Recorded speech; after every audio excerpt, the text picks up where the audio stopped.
Hi friends, my name is Dante. I want to give you a tip.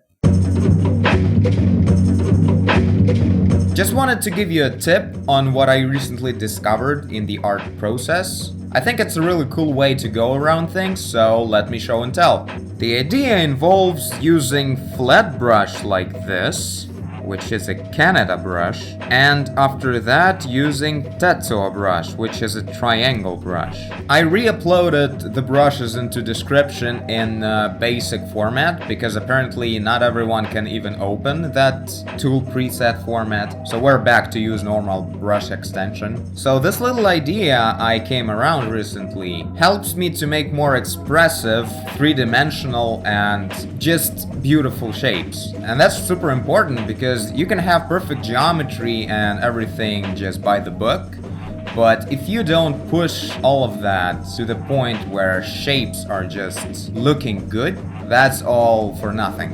You have to actually develop a design of a shape. Now check this out. I used to really love, and I still do, but I used to constantly work with only flat brush, almost up until the end. I'm talking about the speed painting videos, the Let's Paint videos, where I don't have too much time and I have to make quick and bold decisions about how to go around things because I have to finish everything really quickly and like in one sitting. So, I usually go starting with this brush to build a shape, and then I go on just working with this brush forever and trying to work with details on it. And that was a really shitty idea to go like that, because flat brush really doesn't allow you to make wavy forms that would allow you to search for the right shape of anything, especially in anatomy. It's super important in there. So this brush is really awesome for hard surface things, obviously. It creates flat surfaces, but you should start anatomy this way as well. So when we're painting like a head or something, we create just a spot, it doesn't matter. And then we have to work on planes. This is like a front, like forehead plane. Then I know there's like indent for eyeballs and nose, shit like that. So I'll be adding some dark planes in here. Then I know that the cheek goes back out, so it again faces the light. So I'm adding bright spots again, and there's nose as well. This is gonna be an awesome creature, I'm pretty sure, but I hope I'll make the point obvious. So this is a really cool way to start, just to build things. Maybe not on the face specifically, I don't think I ever actually tried to build up the face using flat brush just out of this kind of box. But the point is that it's really cool to define proper lighting as well. Especially like if you're using the sketch initially, and then you can totally rely on the sketch and just build these planes, these sides of an object. Because it's really important to figure out what side faces the light and what side turns away from it. Because there would be no direct light, for instance, or something like that. Following that idea, it's really cool to just work with planes because it's simplified. You know exactly that this side is not facing at all, so it's really easy to go this way. But after a certain moment, when you're starting to break the object into smaller pieces, adding lips and shit like that, it becomes really hard to work with this. I already have some kind of a robotic Hitler here. And at a certain point I start feeling like, holy shit, my arms, they just can't, or my brain can't figure out how to just make a shape happen, what the hell. And the problem is with this brush, that it's really cool to use this brush at the first stage or second stage of the painting. After this, you should switch to something simpler. A lot of people like using square brush. It's totally cool, I think square brush is really awesome, I have one as well, it's called Chiyoko. It's a really cool brush, but what I like about triangular brushes is that they allow you to create a sharp, thick stroke, basically doing the same thing that brick brush does, the square brush. But at the same time, if I'll point it like this, I can create some kind of spiky strokes as well. And it's really cool for that. It's like more of a multi-purpose kind of thing. But it doesn't matter. The point is that it's not super flat, weird, tiny brush. That's really hard to work. That's why a lot of people in comments tell me that, hey, I can't work with your flat brush. You seem to use it a lot and I can't make anything happen with it.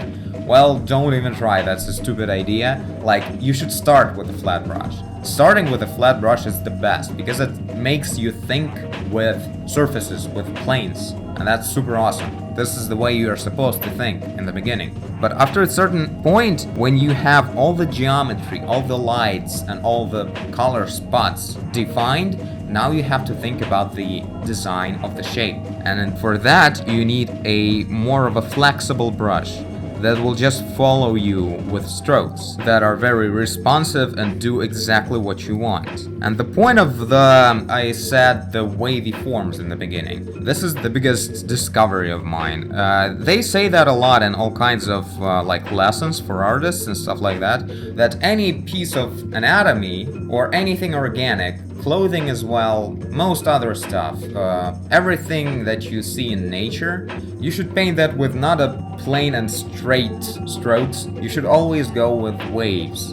And that's super important, not just for the fact that everything is wavy. Nothing is wavy. Well, kind of. A little bit wavy, but it's not specifically like just wavy. That's stupid. The point of that is that it allows you to search for the right shape, because the right shape goes somewhere in between of intersection of different waves. Allow me to demonstrate. So I'm gonna paint like, I guess, an arm of this guy, although it's not gonna be easy without the actual build-up. And now instead of making a direct stroke like this, and this would be his arm, for instance, whatever. We don't go like this, because that's exactly how you mess things up right from the beginning, because it's just impossible to go on from having the super perfectly straight limbs. And you think like, okay, I'm gonna make the straight thing, and then I'll just cut in to make the right shape. You won't. It's gonna suck balls to do that. You have to start with wavy things. What's awesome about wavy things specifically is that they are making you work in the proper scale of details. They're making you go like, okay, this is a limb, but we're not painting a limb, we're painting parts of the limb. We're going smaller. One direct stroke would mean one detail for the whole limb.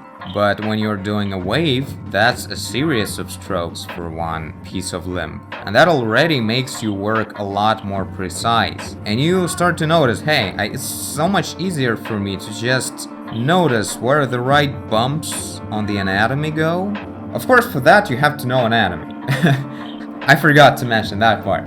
But I mean, the problem is that I really was in the way of myself using the knowledge of anatomy because I was going with too straight strokes. Especially with the flat brush, that's madness. And I just go and I just analyze, and it's just slower, and because of that it's a lot faster. Because you still have to go this slow. What the hell is this? I don't know, I wasn't really thinking about this.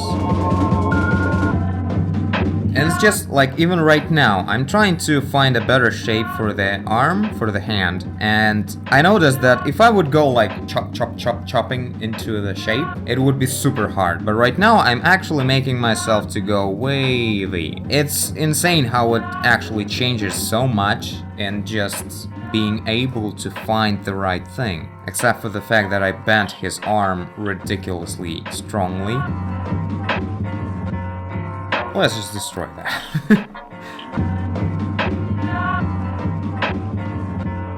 So it kind of, on the level of feeling of how you actually go around things, you're kind of like you're patting your painting. You kind of go, oh, there you go, like go better, and it kind of responds to you. It's kind of weird, but slightly arousing. But seriously, it's kind of, it works this way. You have to respect the object that you're trying to paint. Only that way you will make yourself to pay enough attention to every tiny detail of it. And for that, you should make your arm stop going like that. So in a way, one might say that to paint faster, you have to paint slower. Because you have to define correct forms right away. Stop chopping in, it's not gonna help you. It's gonna be a huge obstacle for you. Because those super straight and accurate shapes are already there, and it's really hard to see through them. So don't even go around them. I mean, I'm not trying to say that, like, if you have, like, a time of your life with your own way of painting, I'm not telling you that this is totally better. I don't know, maybe yours better. I'm just saying, you know? I'm just saying that this is something I found out recently, and, like, a certain way I think of this as just a note to self. Because I really feel like I might forget this little thing. It's kind of going in between ideas, you know? It's not an actual approach or anything like that. It's just slightly different attitude, something like that. And it's really easy to just forget about it, to lose it, and then start chopping in again. Especially for guys. I think that's like more of a guy thing, to paint quickly, dynamically, and with super bold strokes, instead of going accurately about shapes. Girls have the opposite problem. They just try to make super accurate shapes. Shapes are awesome, but the geometry might be very flat or something. So those are like two extremes. Like, usually you can notice like the difference between the girl art and the guy art.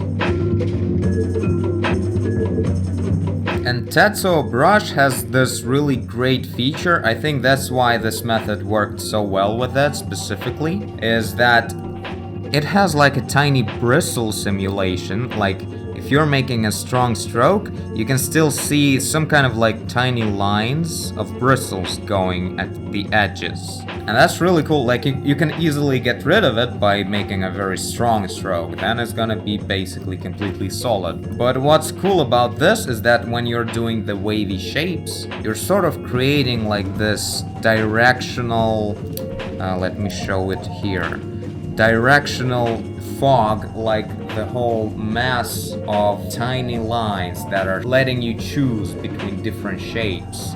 And this kind of fuzzy situation is really awesome for just searching. Who are you, Blue Man? What are your goals? This guy is so weird. I'm actually curious on what he's gonna look like in the end.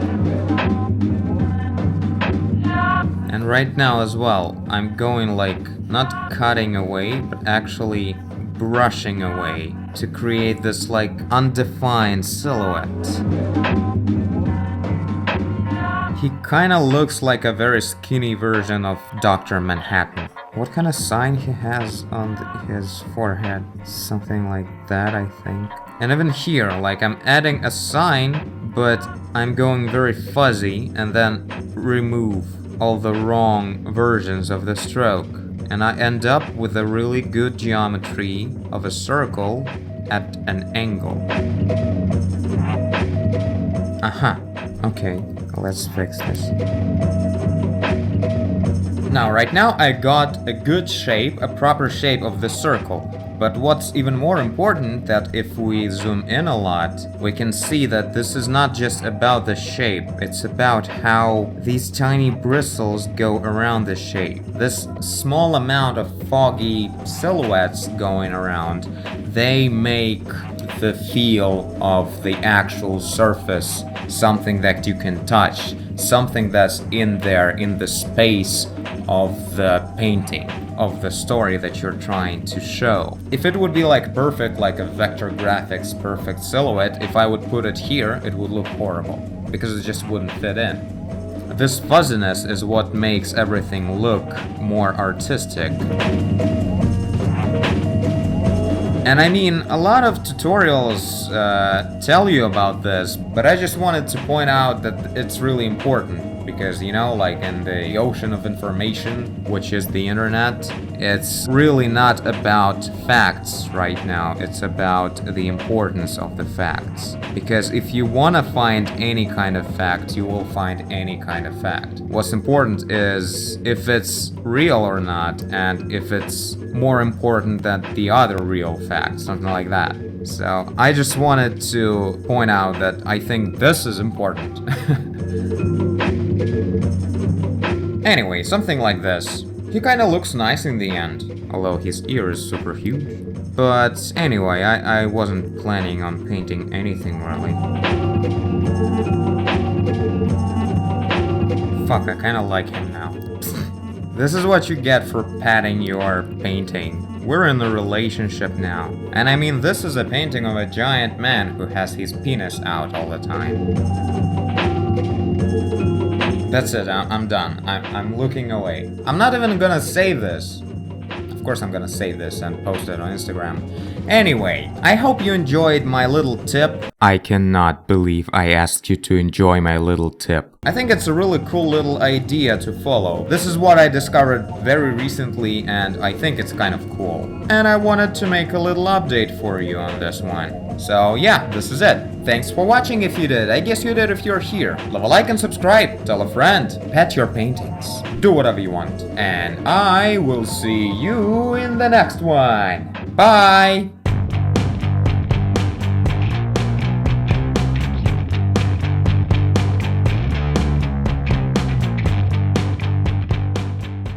Why can't I stop painting the naked blue man?